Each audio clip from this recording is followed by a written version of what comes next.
আসসালামু আলাইকুম, সবাইকে শুভেচ্ছা জানাচ্ছি। মাসুম মাহবুব দেখছেন ওপেন দ্য ইউটিউব চ্যানেল এবং মাসুম মাহবুব ফেসবুক পেজ। আন্তর্জাতিক বিশ্বের বেশ কিছু গুরুত্বপূর্ণ খবর নিয়ে হাজির হয়েছে লাইভ সেশনে। সংক্ষিপ্ত সময় আমি চেষ্টা করবো আপনাদের সেই খবরগুলো পৌঁছে দেওয়ার জন্য। অনেকে প্রশ্ন করেছেন, আমাকে নিয়মিত পাচ্ছিলেন না।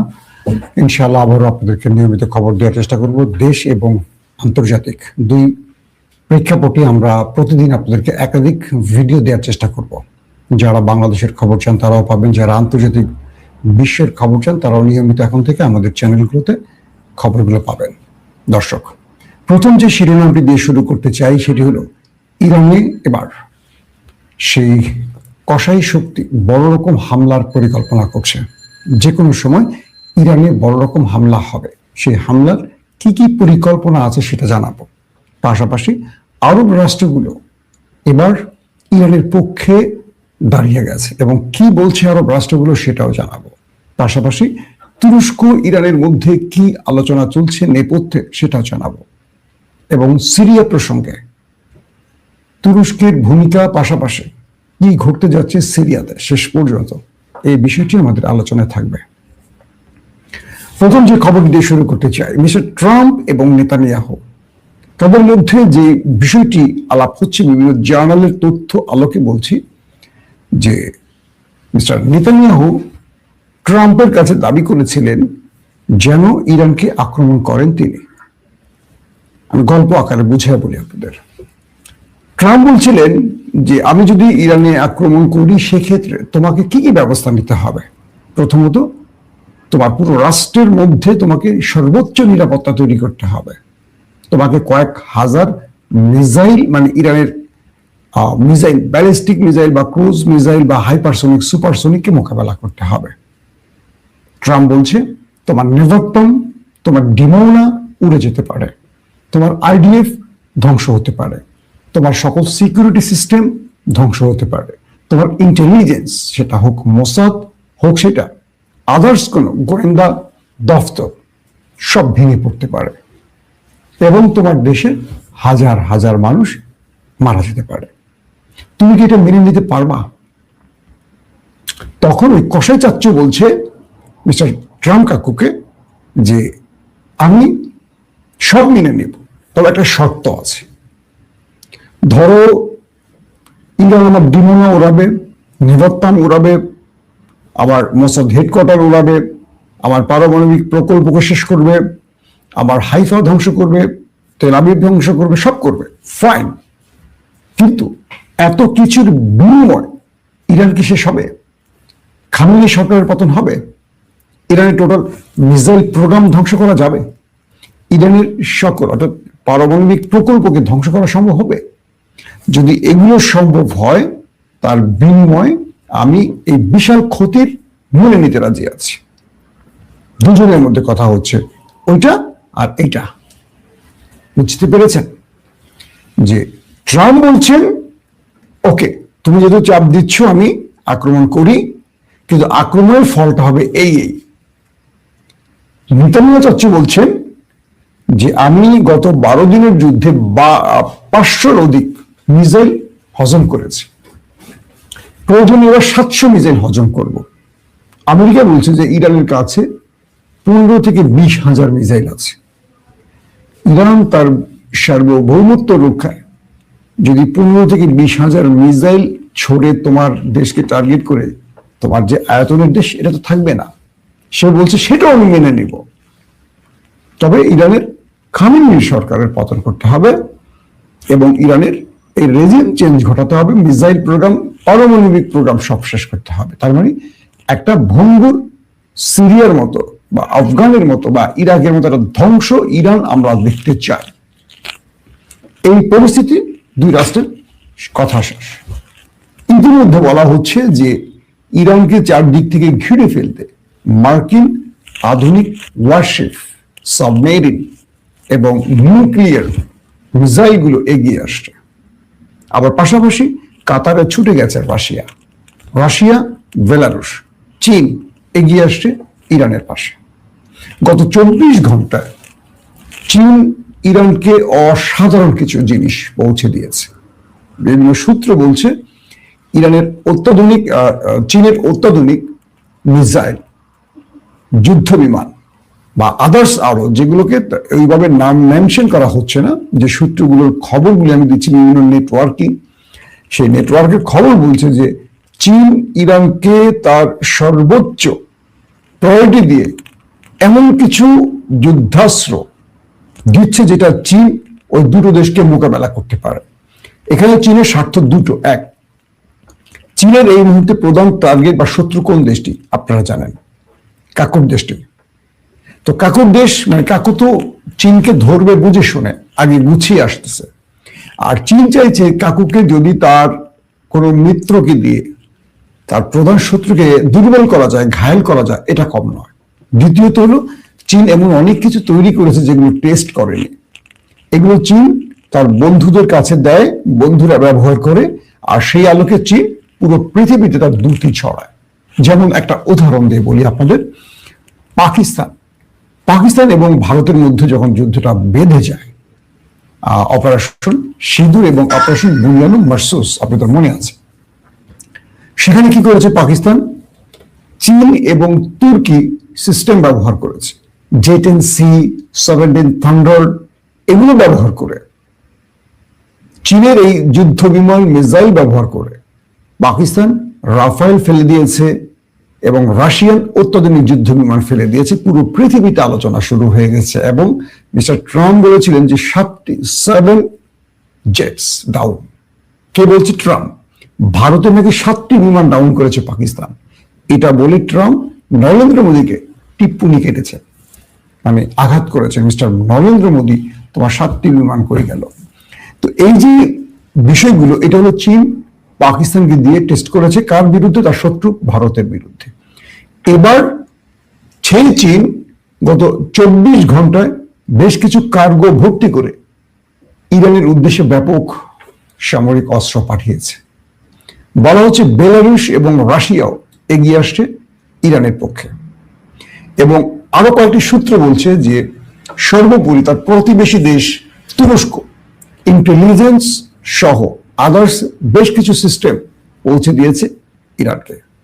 একজন এটুকু বোঝেন যে ইরানের খামেনির পর নেক্সট টার্গেট হবে এরদোয়ান, মানে মার্কিন বলি আর ইসরায়েল বলি, তাদের নেক্সট টার্গেট হবে তুরস্ক। কারণ মুসলিম বিশ্বে এমন কোন রাষ্ট্রকে বা রাষ্ট্র নায়ককে তারা দাঁড়িয়ে থাকতে দেবে না যারা মুসলিমদের স্বার্থে কাজ করে বা ওদেরকে থ্রেট দিতে পারে, চোখে চোখ রেখে কথা বলতে পারে। ওরা চায় কি? আরবের মতো পুতুল সরকার, যারা আওয়াজ করবে না, যাদেরকে ঘুম পড়ানি গান শোনালে ঘুমিয়ে যাবে, যারা মুসলমানদের স্বার্থে কোনোদিন আওয়াজ করবে না। আওয়াজ করেছিলেন ইমরান খান জাতিসংঘে দাঁড়িয়ে প্যালেস্টাইন এবং কাশ্মীর ইস্যুতে। কোথায় ইমরান খান? পাকিস্তান জাতির জন্য একটা সম্পদ হিসেবে এসেছিল ইমরান খান। আমি সেদিন পাকিস্তানের একজন বিখ্যাত লেখকের একটি বই পড়ছিলাম ইংরেজিতে, সে বইটি তিনি লিখেছেন লন্ডন থেকে।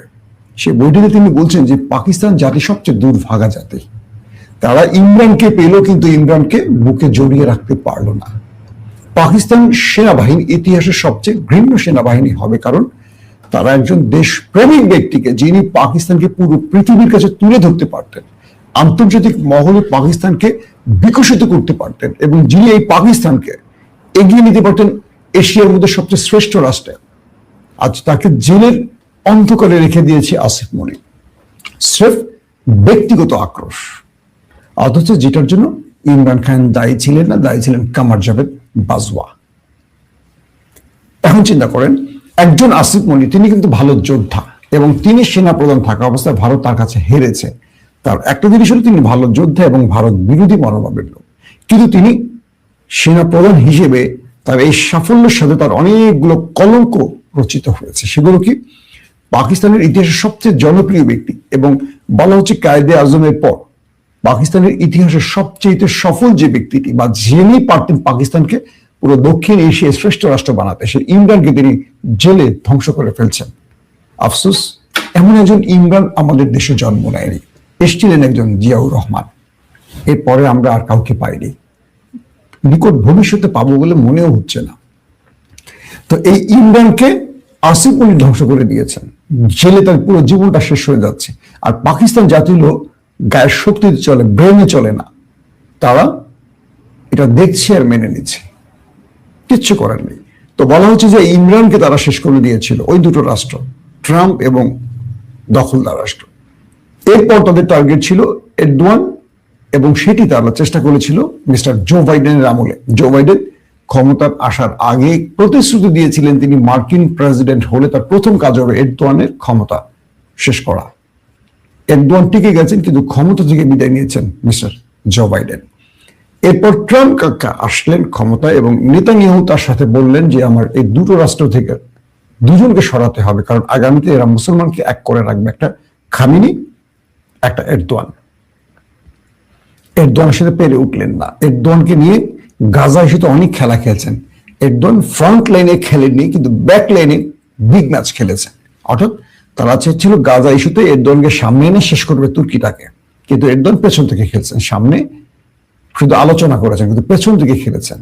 আর ইরানকে বা ইরানের একটু ভুল সিদ্ধান্তের জন্য ইরান তার মূল ফ্রেমে না খেলে প্রক্সি বাহিনীকে খেলতে গিয়ে ইয়েমেনের হুতি এবং লেবাননের হিজবুল্লাহকে শেষ করে ফেলেছে। এখানে ইরান তার প্রেসিডেন্ট মিস্টার কি বলে তাদের যে পররাষ্ট্রমন্ত্রী আমির আবদুল্লাহিয়ান এবং তাদের প্রেসিডেন্ট রাইসিকেও হারিয়েছে, এবং ইরানের সেই দুর্বলতাগুলো প্রকাশ পেয়েছে।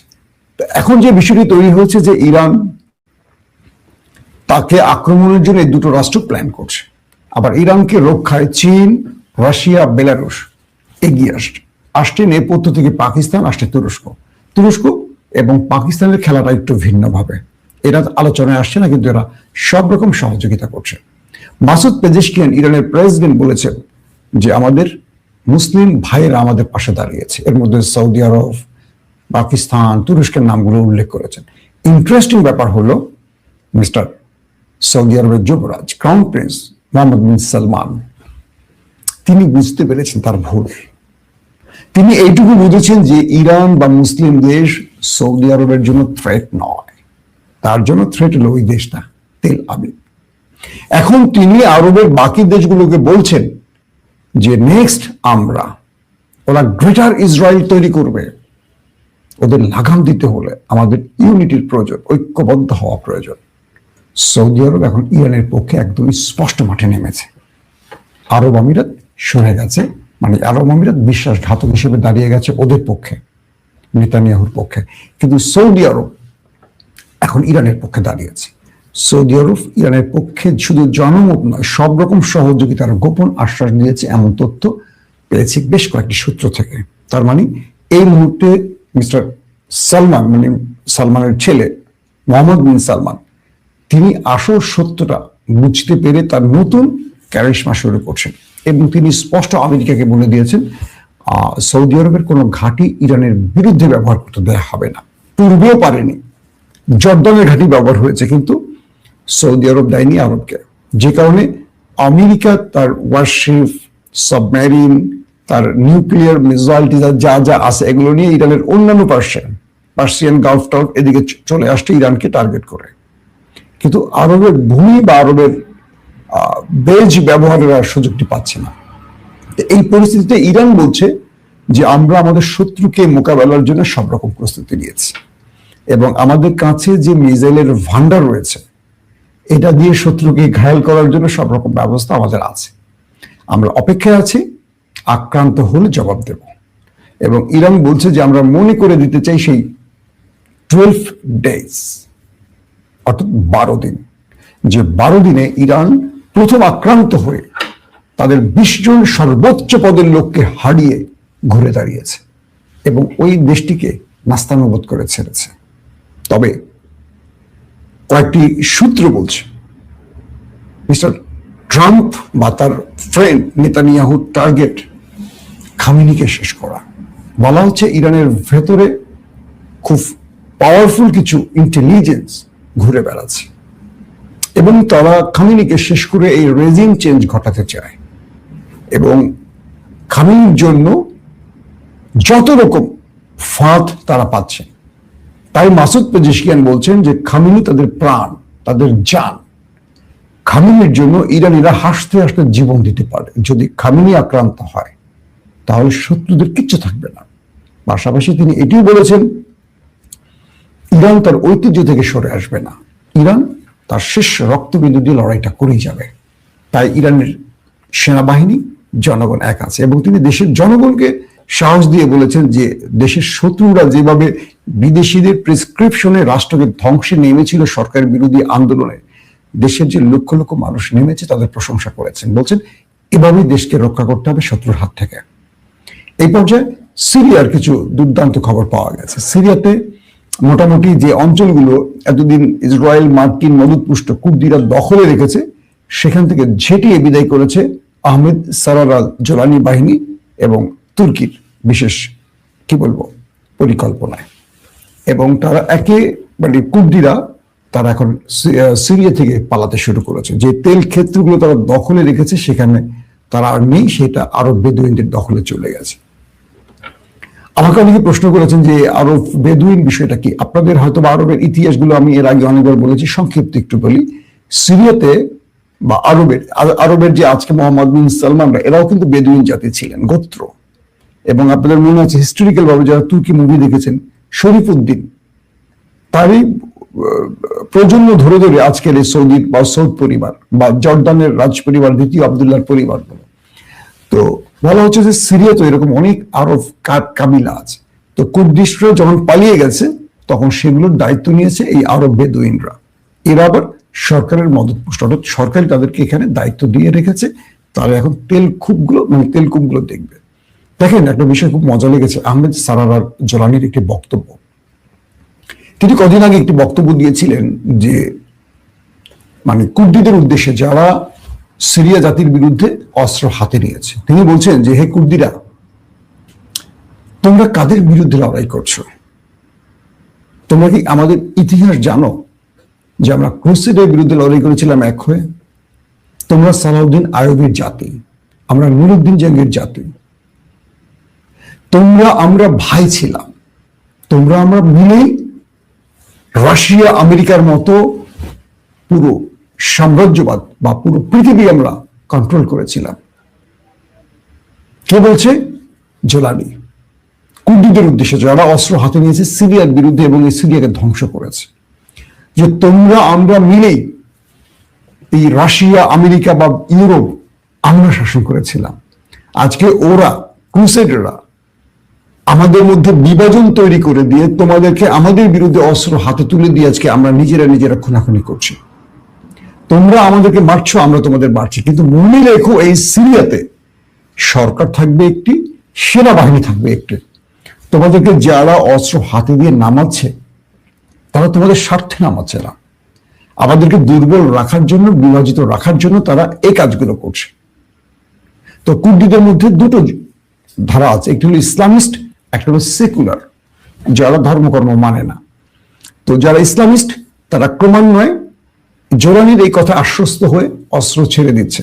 আর যারা কমিউনিস্ট, যারা আল্লাহ খোদা বিশ্বাস করে না, তারা ওই আমেরিকা ইসরায়েলের ট্যাবলেট খেয়ে তারা এখন অস্ত্র হাতে কিছু করতে চায়। তবে জোলানি বাহিনী গত কয়েক ঘন্টা তাদের এমন উদম পেটান দিয়েছে যে তারা এখন মোটামুটি ফোরাত নদীর এই গুরুত্বপূর্ণ জায়গাগুলো ছেড়ে তারা আরেক পারে চলে গেছে। এবং জোলানি বলেছে যে এখানে রাষ্ট্র একটা, বাহিনী থাকবে একটা। যদি তোমাদের মধ্যে কেউ আমাদের রাষ্ট্রের অংশ হতে চায়, তোমরা যদি আমাদের সাথে কাজ করতে চাও, তাহলে অস্ত্র ছেড়ে আমাদের সাথে আসো। তোমরা যদি সেনাবাহিনীতে আসতে চাও, অস্ত্র ছেড়ে আমাদের কাছে আসো। তোমরা যদি রাষ্ট্র গঠনে কাজ করতে চাও, তুর্কি সিরিয়ান জাতি হিসেবে, তবে সব ছেড়ে রাষ্ট্রের নিয়ম মেনে আসো। এই এক রাষ্ট্রে দুই নিয়ম বা দুই বাহিনী চলবে না। জোলানির বক্তব্যটি দুর্দান্ত লেগেছে, আমি যেটা শুনলাম খুবই ভালো লেগেছে। এইভাবে আসলে বক্তব্য দেওয়া উচিত। আজকে বাংলাদেশের দিকে তাকান, বিএনপি জামাত ছিল একটা প্ল্যাটফর্মে, হাসিনার বিরুদ্ধে একটা ঐক্যবদ্ধ শক্তি। গত 16টা বছর অনেক লড়াই করেছে, অনেক জীবন দিয়েছে। হাসিনা পালিয়ে যাওয়ার পর তারা আলাদা হয়ে গেছে। শুধু আলাদা না, একে অপরের শত্রু হয়ে গেছে। তবে একটি বিষয় ভালো লাগে যে রাজনীতিতে ভিন্ন মত থাকলেও বাংলাদেশে এই মুহূর্তে তারেক রহমান আসার কারণে রাজনীতিতে আমরা দেখছি যে একে অপরের বিরুদ্ধে যে তীর্যক মন্তব্য, গালাগাল বা বহু অসহিষ্ণু বক্তব্য কমে আসছে। আর বেসিক্যালি জামাত তো এমনিও একটু মানে পিছিয়ে লাগার অভ্যাস কম জামাতের। ধরেন জামাতকে নিয়ে যত আলোচনা হয়, জামাত চায় নিজের কাজটা করতে, আর এটাই তাদের খেলা। যখন সারা বাংলাদেশে বিশ্ববিদ্যালয় নির্বাচন হয়েছে, আমরা দেখেছি যে সবগুলি মিলে শিবিরের পিছিয়ে লাগছে, আর শিবির শুধু নিজের কাজটা করে গেছে। বিনিময়ে তারা সব জায়গায় বিজয় পেয়েছে, বাকিরা হেরে গেছে। তো এটা হলো ওদের কৌশল। তো কিন্তু মনে রাখবেন, মুসলমানদের দিন শেষে পরিচয় একটা। এই পরিচয়টা যদি আমরা হারিয়ে ফেলি, আমি যত খবরই দিই আপনাদের কেন, যেই দলই ক্ষমতায় আসুক না কেন, কিচ্ছু কাজে আসবে না। পৃথিবীর সবকিছু ধ্বংস হবে। শেখ মুজিব নেই, জিয়াউর রহমান নেই, বাংলাদেশের সবচেয়ে জনপ্রিয় নেত্রী খালেদা জিয়া নেই। একদিন আমি, আপনি, আমাদের অনেকেই থাকবে না। এই দেশটা থাকবে, এই দেশে একটা পতাকা থাকবে, কিন্তু এই দেশের সেই পতাকাটা মুসলিম রাষ্ট্রের সেই চেতনা ধরে রাখবে বা মুসলিম পরিচয় থাকবে, নাকি এটা বর্গীরা আবারও হায়দ্রাবাদের মতো, সিকিমের মতো সেখানে অন্য কিছু বসিয়ে দেবে? এটা রক্ষার দায়িত্ব আমাদের। বিএনপি বলি, জামাত বলি, যে জটিল বলেন না কেন, শুধু পকেটে কিছু টাকার জন্য রাজনীতি করবেন না। রাষ্ট্রটাকে রক্ষা করতে হলে ইমানের চেতনার সাথে মুসলমানদের যে মূল দায়িত্ব, সেটাকে রক্ষা করতে হবে। এই পৃথিবীতে আমরা এসেছি নির্ধারিত কিছু দায়িত্ব নিয়ে, আল্লাহ প্রদত্ত। ওটা ভুলে গেলে চলবে না, কারণ কাল চোখ বন্ধ করলে আল্লাহ যে প্রশ্নগুলো করবেন, সেই উত্তরগুলো আমাদের জানা আছে কিনা একবার নিজেকে প্রশ্ন করুন। আওয়ামী লীগ, বিএনপি, জামাত করে পার পাবেন না, যদি না আল্লাহর প্রশ্নের উত্তর দিতে পারেন। আর সেই প্রশ্নগুলি কি, অবশ্যই আপনি জানেন, যেহেতু আপনি একজন মুসলিম। প্রত্যেকে ভালো থাকবেন।